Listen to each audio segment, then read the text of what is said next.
aqui de grego intermediário da Escola Charles Spurgeon Online. Sou o professor Felipe Prestes, estamos na nossa 14ª aula aqui desse módulo, especificamente tratando sobre o nominativo agora nessas últimas aulas. Agora vamos entrar numa outra categoria de nominativos que são os gramaticalmente, os chamados assim, gramaticalmente independentes do nominativo, ou seja, quando eles têm uma característica de independência com relação ao restante da frase. A gente vai explicar melhor isso, mas só para você já ter uma ideia aí de como a gente vai trabalhar essa questão dos nominativos nesse exato momento. Especificamente falando, o uso gramaticalmente independente é aquele que vai, como eu falei, tratar o nominativo como independente da sentença em termos sintáticos. E para ilustrar isso, eu trouxe uma ideia aqui mais ou menos semelhante ao que a gente tem no português, certo? Perceba e preste atenção aqui nessa frase, nessa oração. Nós temos o relógio, o relógio da parede, eu estou acostumado com ele, mas você precisa mais de relógio do que eu. Uma frase de Rubem Braga. E o que é interessante sobre essa frase é que ele diz: o relógio da parede, eu estou acostumado com ele. O relógio da parede, quando você para e presta atenção, parece que ele não tem uma ligação sintática muito forte com o restante da frase. Preste atenção. O relógio da parede, eu estou acostumado com ele, mas você precisa mais de relógio do que eu. Então, é como se essa parte aqui fosse uma parte que fosse um pouco independente. Tanto que em português nós a chamamos de anacoluto. É como se ela estivesse meio que separada da frase. E uma explicação sobre o anacoluto é a seguinte: o anacoluto é uma figura de linguagem que consiste na quebra da estrutura sintática da oração. Exatamente o que aconteceu aqui. Nós temos o relógio da parede e aí você espera que ele vai falar do relógio da parede. O relógio da parede é bonito, o relógio da parede é interessante, mas ele diz: o relógio da parede, eu estou acostumado com ele. Então houve uma quebra aí do desenvolvimento sintático da frase.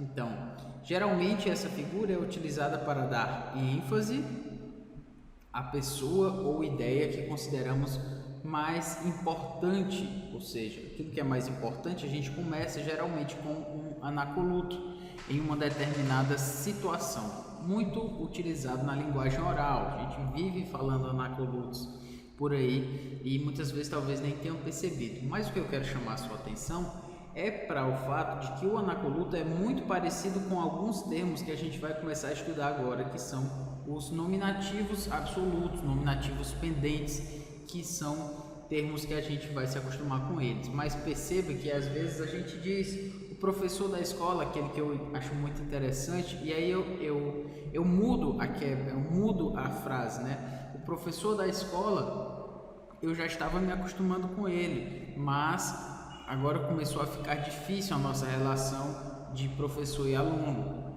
Eu digo, o professor da escola, eu já estava ficando acostumado com ele. Pegando aí o exemplo do relógio, né? Você espera que você vai falar que o professor da escola faz isso, faz aquilo, mas você diz, o professor da escola é como se eu lançasse o que eu chamo, né? Poderíamos chamar de tópico, né? O tópico frasal, que é justamente como se eu lançasse o tema daquilo que eu vou falar, é sobre o professor da escola, e aí eu sigo explicando. No caso aqui da nossa frase, o relógio da parede, eu estou acostumado com ele, é como se eu lançasse esse tópico a partir desse anacoluto, e isso é bem parecido com o nominativo absoluto e o nominativo pendente, que é o que a gente vai trabalhar agora. Então perceba aqui, falando já do nominativo absoluto, especificamente sobre os nominativos independentes, como nós já anunciamos, são os que não têm relação gramatical alguma com o resto da sentença. Então eles não têm relação gramatical, eles não têm essa ligação. É como se eles estivessem meio que soltos, independentes na oração. Por isso assim que eles são chamados uso gramaticalmente independentes. A definição dele é bem importante, porque ele diz: ele é usado em material introdutório. Lembra que eu falei sobre o anacoluto ser aquilo que lança aquilo que é importante na frase, na oração, na sentença? Os nominativos absolutos, eles também são usados assim. Por eles serem usados assim, onde é que eles vão aparecer? Justamente nas introduções. Então eles vão aparecer nos títulos, vão aparecer nos cabeçalhos, saudações e endereçamentos, que são construções que não são tidas como sentenças, como orações, justamente porque muitas vezes nem há um verbo ali, é um título, é um lançar do tópico sobre o que vai ser falado. Então, exatamente, o nominativo absoluto, ele não ocorre em uma oração, ele ocorre nessas construções de endereçamento, de saudações, mas não necessariamente ele funciona dentro de uma oração. Tendo feito a sua definição, a gente já pode passar aqui para as ilustrações. Por exemplo, nós temos aqui o nominativo biblos, omicron sigma, genesios, Iesu, Christu. Ora, nós temos aqui um nominativo, mas aí você espera que ele seja, justamente por ser nominativo, nós entendemos, inicialmente que o nominativo se trata de sujeito ou predicativo do sujeito, mas aqui nós não temos uma oração, nós só temos um título: Livro da Genealogia de Jesus Cristo, Biblos, Genesios, Iesu, Christu. Então, esse nominativo é um nominativo absoluto, exatamente porque ele é em si suficiente para a frase. Ele não, na verdade, ele nem está dentro da frase, ele está independente, ele é absoluto, ele é o título, é aquilo sobre o que vai ser falado. Da mesma forma, nós temos aqui em Marcos capítulo 1, Arre tu Evangelio Iesu Christu. Então, aqui é mais um título, Arre, aqui também nominativo. E aí o arre é princípio, então princípio do Evangelho de Jesus Cristo. Cadê o sujeito?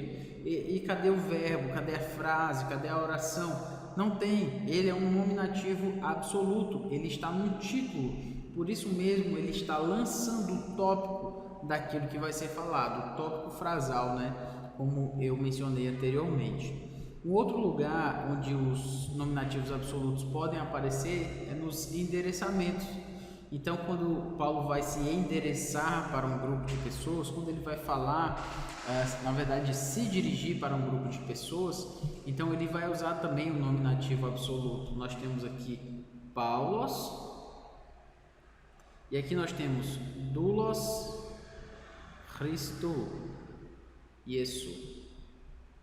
Vamos lá. Aqui é interessante a gente parar e pensar. Esse Paulos aqui, ele é um nominativo, mas ele é um nominativo absoluto. Ele está no título, no endereçamento, desculpe. Ele tem uma força que está separada da frase, independente daquilo que circunda ele. Só que, interessantemente, nós temos um outro nominativo aqui, que é doulos. O que será esse doulos então? Exatamente, você tem dois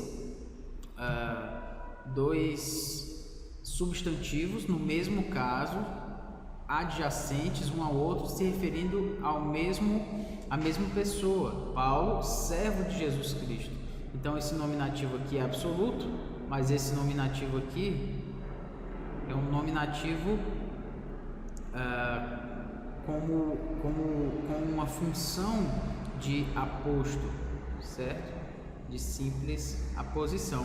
Então veja como aquilo que a gente já estudou já vai se combinando uma coisa com a outra, justamente porque Paulos é um nominativo absoluto, dá o endereçamento, mas o doulos é um nominativo aposto, porque está relacionado ao anterior, no mesmo caso, se referindo à mesma pessoa adjacente, enfim, aquilo que a gente já falou na última aula. Passando aqui para as saudações, quando se vai utilizar nas cartas também as saudações, é um outro lugar propício para usar um nominativo absoluto. Então nós temos aqui Haris, Remen, Kai, Eirene, Apó, Theu, Patros, Remon, Kai, Kirio, Yesu, Christu. Então, graça a vós outros e paz da parte de Deus, nosso Pai, e do nosso Senhor Jesus Cristo. Haris, Remen, Kai, Eirene. Aqui nós temos um nominativo absoluto. É uma forma de indicar o tópico também. Graça e paz a vós outros, e aí ele diz... da parte de Deus, nosso Pai e do nosso Senhor Jesus Cristo. Então, ele está lançando aquilo que ele quer falar, lançando o tópico daquilo que ele vai falar. Então, por essa razão, ele trabalha usando um nominativo absoluto. Tendo falado sobre o nominativo absoluto, a gente pode passar para o que o Daniel Wallace chama de um nominativo pendente, ou nominativos pendens. Vamos ver o que é esse nominativos pendens. Primeiro, a sua definição. Esse nominativo é semelhante ao absoluto, exatamente porque ele é independente. Então, ele é semelhante ao absoluto. Só que ele difere do absoluto porque ele sim acontece em uma oração. Ele acontece numa sentença específica. O outro é mais que separado, sim, títulos, endereçamentos, como a gente já falou. O nominativos pendens, ou seja, pendente, ele está ali meio que independente, mas ao mesmo tempo ele faz parte da oração. Ele difere do absoluto por essa razão. Mas o que o Wallace vai dizer também é que ele é mais o sujeito lógico, gravem isso, certo? Sujeito lógico do que sintático. E é seguido por uma sentença em que tal sujeito lógico é substituído por um pronome, no caso, exigido pela sintaxe. Então, explicando melhor sobre isso, é aquilo que a gente falou, né? Esse relógio eu já estava me acostumando com ele, mas, enfim, quando a gente utiliza assim, o sujeito lógico da frase é o relógio. Apesar de ele não ser o sujeito sintático, mas logicamente a gente entende que ele é o sujeito porque foi como nós iniciamos a frase. Esse relógio eu já estava me acostumando com ele, então ele é o sujeito lógico, embora não seja o sujeito sintático. E aí, também dessa forma, tal sujeito lógico é substituído por um pronome. Então lembra do relógio? Esse relógio eu já estava me acostumando com ele, assim como no português. Então por isso eu fiz essa marcação aqui para nos lembrar que o nominativos pendens ele é bem semelhante ao anacoluto do português. Ele também lança um pouco desse tópico, né? Desse tópico frasal. Ele também é de uma certa forma um sujeito lógico, embora não seja um sujeito sintático. Passando aqui sobre essa questão, o sujeito lógico, ou seja, não gramatical, né, será um substantivo ou um particípio, o qual não estará gramaticalmente relacionado ao resto da sentença, exatamente porque ele é independente, ele é gramaticalmente independente, mas esse sujeito lógico, no caso do nosso exemplo em português, esse relógio é um sujeito, né? Então ele é um sujeito lógico, né? Então, como substantivo, ele poderia ser, no caso do grego, um nominativus pendens, um nominativo pendente, ou também pode ser um particípio. O pronome, em um caso diferente, será usado depois pela simples razão de evitar a redundância de mencionar novamente o substantivo. Então, usando mais uma vez o português como exemplo, né? Esse relógio, eu gosto muito desse relógio. Não faz sentido. A gente usa esse relógio, eu gosto muito dele, e esse dele é justamente para evitar que eu fale relógio duas vezes no mesmo discurso, né? Tão rapidamente, na mesma sentença. Então é um uso para focalizar o tópico principal da sentença. Qual é a chave disso aqui que a gente tem trabalhado, né, para o sermão, para o preparo do estudo bíblico? É justamente você achar logo de cara, se você tem um nominativus pendens, o tópico, o que é principal no texto. Se você achou o que é de principal no texto, então você já foi a meio caminho andado aí da sua mensagem, do seu estudo bíblico. Então, uma chave para identificar um pronome, aliás, um nominativo pendente, é se a gente pode traduzi-lo como com referência a isso.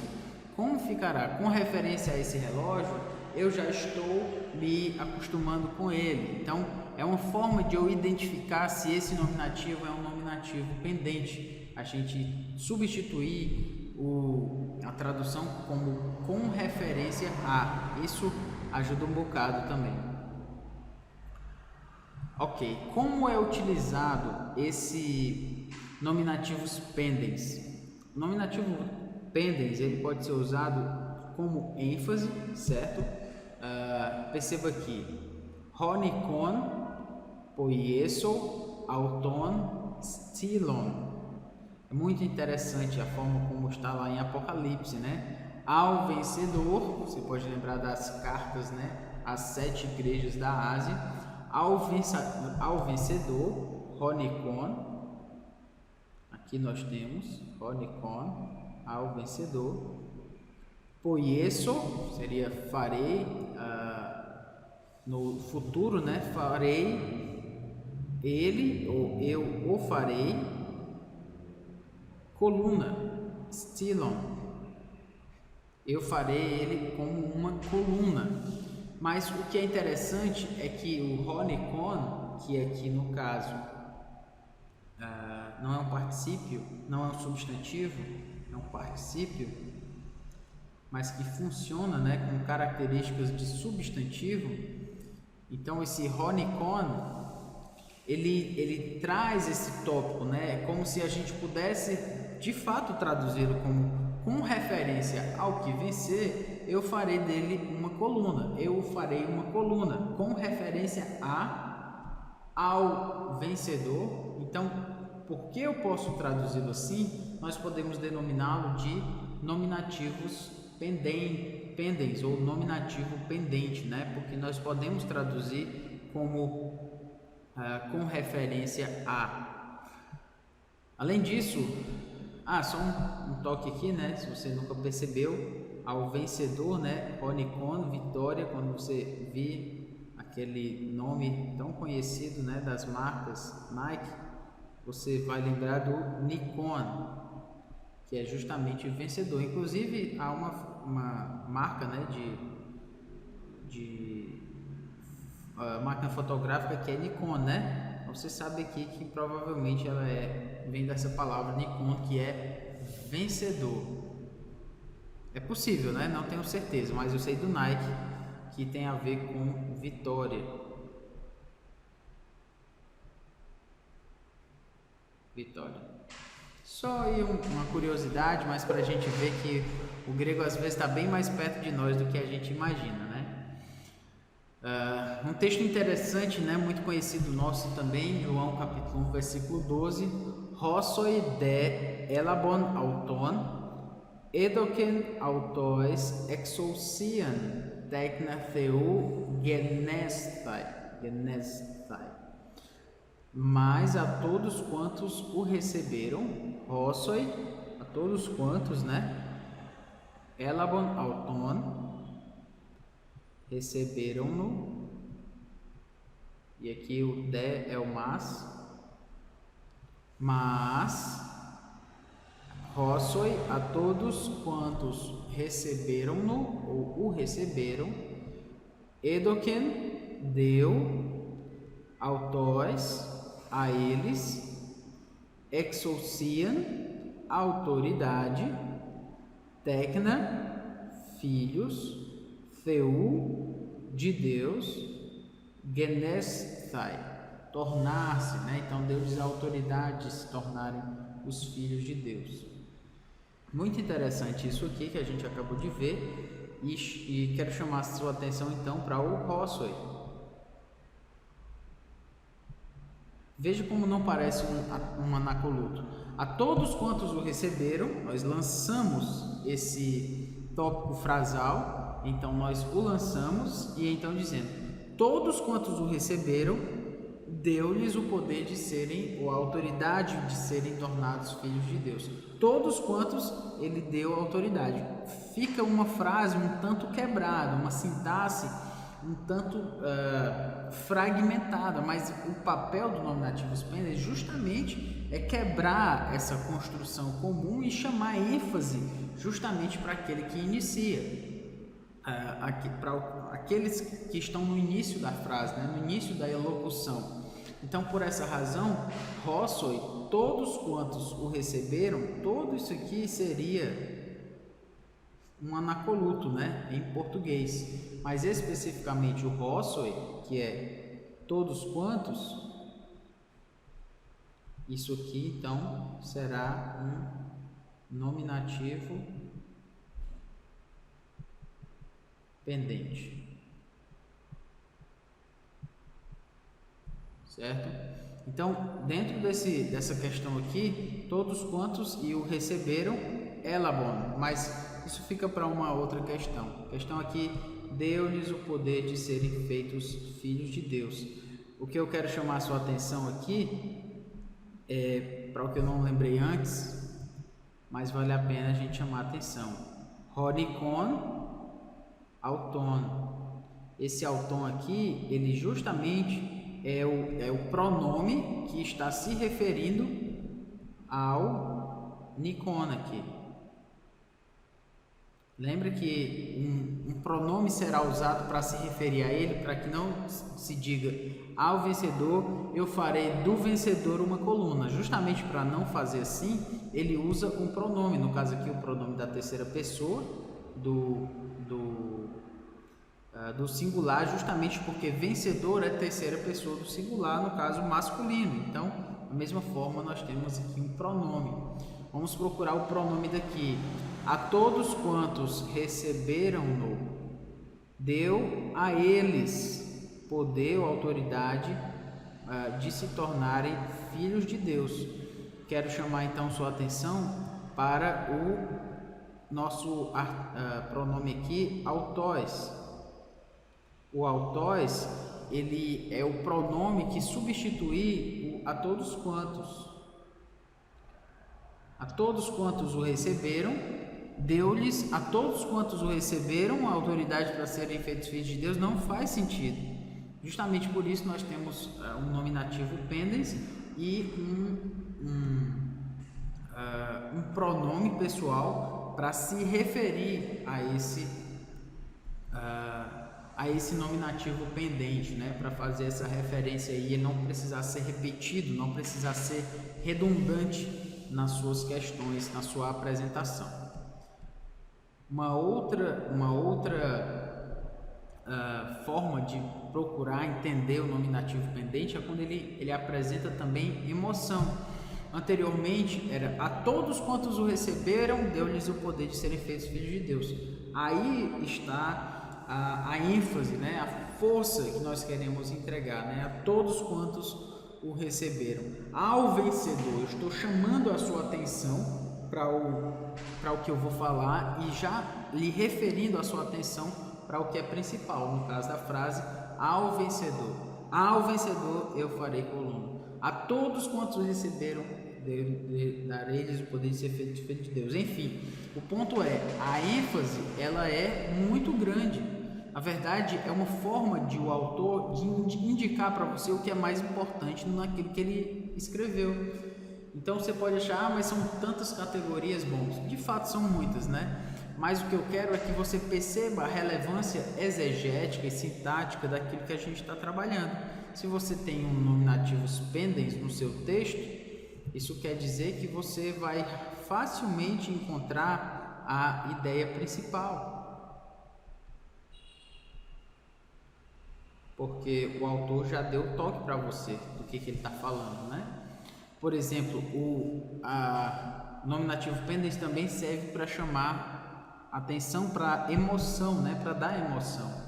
Então, pas hos erei logon eiston huion tu anthropo aphthesetai auto. Então, todo aquele que proferir uma palavra, todo aquele que erei logon, proferir uma palavra, né?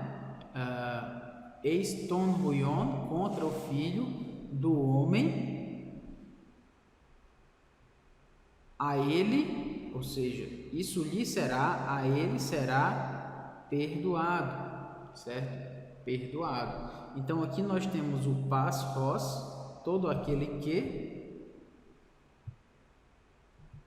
isso, todo aquele que, isso aqui é o nosso nominativos pendens, e o autor é o nosso pronome que está relacionado a ele, certo?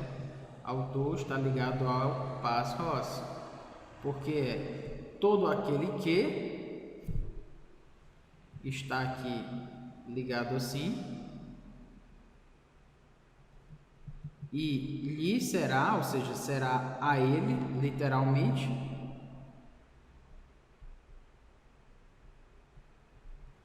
justamente para evitar que você fale todo aquele que proferiu uma palavra contra o Filho do Homem, isso será perdoado todo aquele que proferir palavra contra o Filho do Homem. Então não faz sentido ficar repetindo as coisas desse jeito. Por essa razão, o que nós fazemos, no caso que o texto bíblico, o autor bíblico fez, foi usar um nominativos pendens.